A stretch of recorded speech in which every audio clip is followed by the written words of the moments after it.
Hello, my name's Ben, And my name's Josh.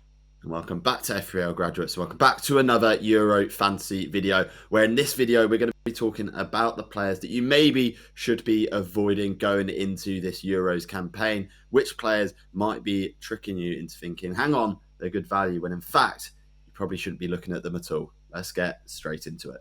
Okay, so coming up first is a goalkeeper, and it's Matty Sells, I do believe how you pronounce that. He's obviously 4 million euros, and after the news of Thibaut Courtois not being called up to the Belgium squad, there is a lot of rumours that this guy would be Belgium's number one. However, it has been confirmed that Castells at 5 million euros is going to be Belgium's number one, so there's going to be no chance, unless he gets injured or something like that, for Sells to come into the team. He did play a few games in qualifying, as you can see. He kept a clean sheet, made 8 saves. So obviously, if Castells was to get injured, I think Sells would be the backup. But Ben, for this guy, he's definite avoid, right? Yeah, I'd definitely be avoiding. Look, if you've created your Euro Fantasy team relatively early on, you may still already have him in. So it's worth checking just to make sure that he's not still in your team. 4 million would have been a great price for the starting Belgian goalkeeper. It's not to be, unfortunately. And there we are. Castells is the keeper, so Sells is not going to see any minutes at all. So a definite avoid there. Okay, so next up we have got a player who in FPL folklore this year. I think Josh has put him in mainly because he's hurt from the end of the season of not owning him. But Gvardiol is in there. 5.5 million is quite a lot to be spending on a defender of a team that is not a top tier nation that keeps clean sheets all the time. Croatia were good last Euros, yes, but look, Gvardiol, I don't think he's going to get as many points as you expect.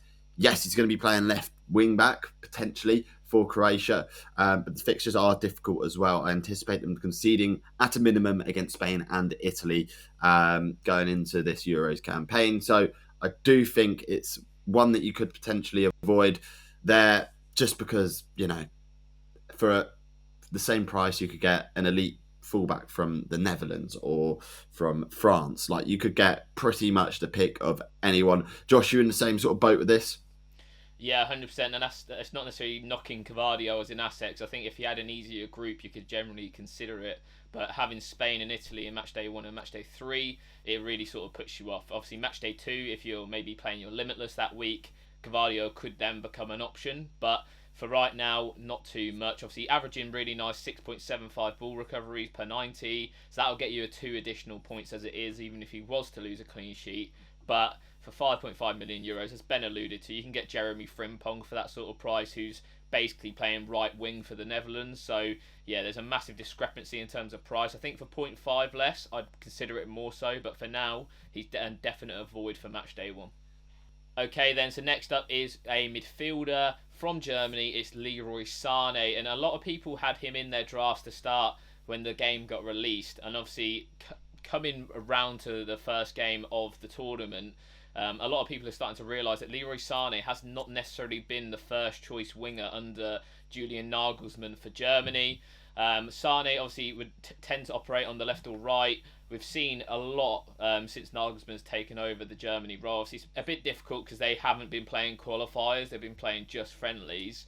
But yeah, he's been playing Gundogan in the 10, Wirtz, and then Musiala on the left and the right, respectively. So that does leave Sane a bit of a minutes risk. It doesn't mean I don't think he'll probably play, or he could start one of these group stage games, but it does throw that sort of a bit of caution in the air, I guess you could say, when it comes to picking him off the bat. What's your thoughts on him, Ben?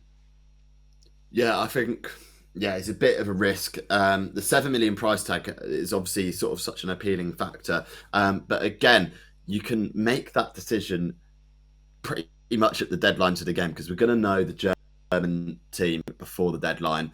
We're obviously going to see the starting lineup, and it will give you a very good indicator on whether Sane will be playing many games at all in this Euros campaign. Like you said, I think Wirtz and Musiala will get the nod ahead of him. Yeah, he's been so good for Germany for so many years. It's probably the changing of the guard this time. Okay, so next up we've got Alvaro Morata as a player to avoid. What once was a decent fantasy asset for Euros and World Cup is probably no longer, just due to the fact that there is a minute's risk there of Morata, and the fact that he didn't play many minutes at all towards the tail end of the season as well. 8.5 million is far too much to justify a guy that is not potentially going to start every game, and if he does start, he gets taken off straight away. We saw it last game on 53 minutes. He got taken off, albeit a friendly. But yeah, Josh, what are your thoughts? It's in a really tough group as well. Morata not being sort of nailed on it, it sort of leads you for him to become almost a non-option. Yeah, 100%. I think you can make the argument that he will never really surpass 70 minutes in most games. And then when you combine that with the fact that Croatia and Italy are the first two teams in the group, so you only really want to look towards him maybe in match day 3, €8.5 million as well. For like 0.5 more, you can get Lukaku, who's Belgium's main man, talismanic figure up top for them. So I think he is a little bit overpriced too.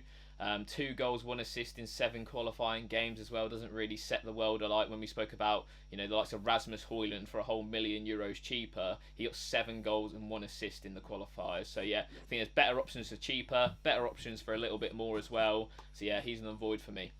Okay, so our 5th and final avoid for Euro Fantasy pre-tournament is Cristiano Ronaldo. Who would have thought we'd be saying this? It is absolutely mental. But for €10 million, you're going to get a guy who has, to be fair, played in all of Portugal's qualifiers and got 6 goals and 1 assist. So when you look at that on paper, it's not too bad. But I think the main issue here is similar to what we said with Morata, is that he is going to be a bit of a minutes risk. I'd be shocked if he continues to play full 90 minutes in all of these group stage games. He is pushing on a bit. I know he's had an unbelievable season out in Saudi Arabia, but for me, I think €10 million is slightly too much. When you got the likes, I'm going to use him again as the example of Lukaku at 9 million for a team that is probably just as good as Portugal, has a definite better group than Portugal in my opinion in terms of fixture difficulty. I think there are better options around, and for me, I wouldn't be using that budget on Ronaldo. What's your thoughts on him, Ben? Do you think you'd go there at any point?